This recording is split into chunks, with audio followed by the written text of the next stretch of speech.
லோகேஷ் கனகராஜ் எல்லாருக்குமே பிடிச்ச ஒரு டேரக்டர். இப்போ வந்து ஒரு வீடியோ சாங் வந்து ரிலீஸ் ஆயிருக்கு இனிமேல் அப்படின்னு சொல்லிட்டு. அதில் வந்து நம்ம லோகேஷ் கனகராஜ் வந்து சூப்பராக ஆக்ட் பண்ணியிருப்பார். அந்த வீடியோ சாங்கை வந்து ராஜ்கமல் ஃபிலிம்ஸ் இன்டர்நேஷ்னல் அப்படின்னு சொல்லிட்டு கமல் சாரோட யூடியூப் சேனலில் லான்ச் பண்ணியிருந்தாங்க ஒரு 2 days முன்னாடி. இப்போ வரைக்குமே அது வந்து 5.6 மில்லியன் வியூஸ் வரைக்குமே போயிருக்கு. சாங் எப்படி இருக்குன்னு கேட்டால் சாங் வந்து ஓரளவுக்கு சுமாராக தான் இருக்குது. பட் அதில் ஸ்ருதிஹாசனோட வாய்ஸ் வந்து ரொம்ப சூப்பராக இருக்குது.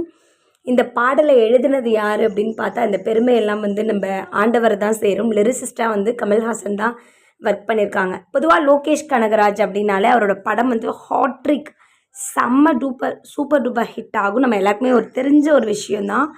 ஆனால் இதில் ஒரு எதிர்பார்க்காத ஒரு விஷயம் என்னென்னா, அவரோட எல்லா மூவிஸ்லையுமே ஹாட் சீன்ஸ் இருக்கும், பட் லவ் ஸ்டோரிஸ் இருக்காது.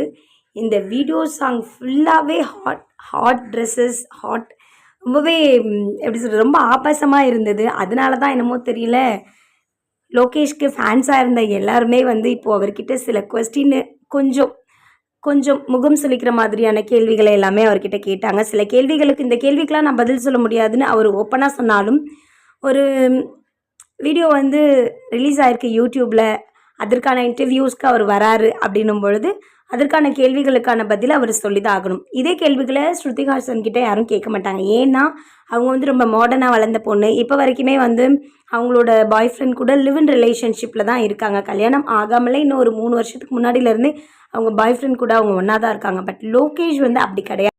ஏன் எல்லாரும் இந்த வீடியோ சாங்கில் லோகேஷை மட்டும் குவெஸ்டின் பண்ணுறாங்க அப்படின்னா, லோகேஷ் டைரக்ட் பண்ண எல்லா படங்கள்லையுமே காதல் காட்சிகள் வந்து குறைவாக இருக்கும். சம்டைம்ஸ் அதில் கொஞ்சம் ஆபாசமான காட்சிகள் இருக்கிறது கூட வாய்ப்பு இருக்குது. பட் காதல் காட்சிகள் குறைவாக இருக்கும். அப்படி இருக்கும் பொழுது இந்த காதலை வந்து ஏன் இவ்வளோ கன்றாவியாக ஆக்ட் பண்ணி வச்சுருக்கீங்க, ஏன் இப்படி கன்றாவியாக டைரக்ட் பண்ணி வச்சுருக்கீங்கன்னு எல்லாரும் கேள்வி கேட்டுட்ருக்காங்க. நீங்கள் என்ன தான் கேள்வி கேட்டாலும் சில கேள்விகளுக்கு நான் பதில் சொல்ல மாட்டேன். பர்சனல் கொஷின்லாம் கேட்காதீங்க.